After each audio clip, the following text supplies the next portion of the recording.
எப்படி இருக்கீங்க? This is Sukanya. YouTube channel start பண்ணி இன்னையோட 63 days கம்ப்ளீட் ஆச்சு. ஐ வெரி கிளாட், மகிழ்ச்சி. ஸோ என்னோட சேனலை முன்னைப்பற்றி யூசி திங்கப்பட வருஷம் உங்களுக்கே தெரியும். எந்த ஒரு விஷயத்தை ஸ்டார்ட் பண்ணாலும் this is my mom Padma அவங்க நினச்சி தான் ஸ்டார்ட் பண்ணுறேன். எனக்கு ரொம்ப ரொம்ப இம்பார்ட்டண்டான வீடியோ.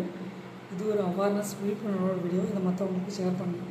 மக்களை பேங்க் ரூல்ஸ் அண்ட் ரெகுலேஷனை தெரிஞ்சு வச்சுக்கணும்.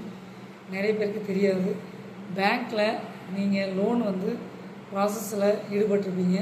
உங்கள் லோன் கம்ப்ளீட் ஆகிடுச்சுன்னா உங்களுக்கு நீங்கள் டாக்குமெண்ட்ஸ் கொடுத்துருப்பீங்க. இடத்தோட டாக்குமெண்ட்ஸ் கொடுத்து லோன் வாங்கியிருந்திருக்கலாம். வீட்டோட பத்திரம் அதை கொடுத்து நீங்கள் லோன் வாங்கியிருக்கலாம்.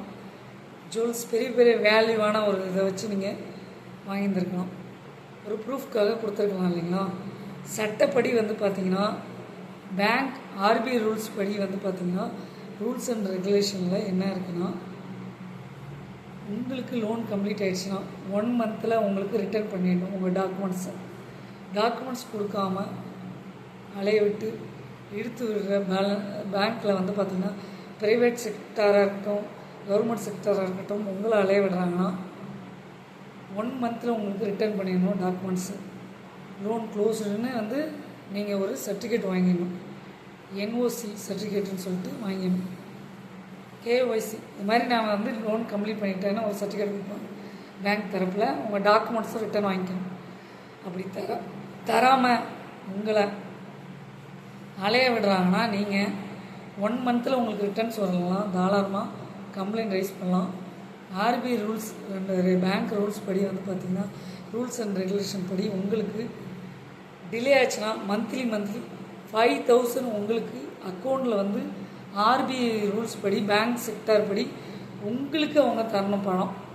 உங்களோட டாக்குமெண்ட்ஸ் ரிட்டர்ன் பண்ணலான்னா க்ளோஸ் ஆகலை லோன் அந்த சர்டிஃபிகேட் வச்சு க்ளோஸ் ஆகலாம். நீங்கள் உங்கள் தரப்பில் கம்ப்ளைண்ட் பண்ணலாம். இதை நீங்கள் நிறைய பேர் தெரிஞ்சு வச்சுக்கிங்க. நம்ம நிறைய விஷயத்த தெரிஞ்சு வச்சுக்கணும். அதாவது இன்ஃபர்மேஷனை தெரிஞ்சு வச்சுக்கிறது மூலமா நல்லது. உன்னை பற்றி யோசி திங்கப்படுவர் செல்ஃப். நீங்கள் ஆர்பிஐ ரூல்ஸ் படி bank sectors rules and regulations எல்லாம் தெரிஞ்சு வச்சுக்கிங்க. கம்ப்ளைண்ட் ரைஸ் பண்ணுங்கள். தைரியமாக ஆக்ஷன் எடுப்பாங்க. பேங்க்கில் 1 monthக்கு மேலே ஆச்சு உங்களை இழுத்து விடுறாங்க, 3 மாதம் ஆச்சு 6 மாதம் ஆச்சுன்னா அவங்க உங்களுக்கு 5,000 மந்த்லி உங்கள் அக்கௌண்ட்டில் கிரெடிட் பண்ணணும் டாக்குமெண்ட்ஸ் ரிட்டர்ன் பண்ணாதனால. சிலருக்காய் சுகன்யம் என்ன வேணாலும் சொல்லலாம். பேங்க் மேனேஜர் லீவு, அதிகாரி இல்லை, வாட் எவர் இட் இஸ், ஏதாவது ஒரு தள்ளி போடணும். நீங்கள் உஷாராகணும். உங்களுக்கு ரைட்ஸ் இருக்குது. உங்களுடைய டாக்குமெண்ட்ஸை வாங்குறதுக்கு உங்களுக்கு ரைட்ஸ் இருக்குது. எப்படி ஒரு லோன் கன்சிடர் பண்ணுறாங்களோ அந்த தரப்பில் கையெழுத்து வாங்கிட்டு நீங்கள் எப்படி டாக்குமெண்ட்ஸ் சப்மிட் பண்ணுறீங்களோ அதேமாரி உங்கள் டாக்குமெண்ட்ஸை ரிட்டர்ன்ஸ் வாங்குறதுக்கும் உங்களுக்கு உரிமை இருக்குது. சிலர் காய்ஸ் உங்களோட ரைட்ஸை நீங்கள் தான் பயன்படுத்தணும். உன்னை பற்றி யோசி திங்கப்படுவர் செல்ஃப். யாருக்கிட்டையும் ஏமாந்துடாதீங்க. யாராக இருந்தாலும் சரி தைரியமாக கேளுங்க. சிலர் காய்ஸ் உங்கள் சுகன்யம்.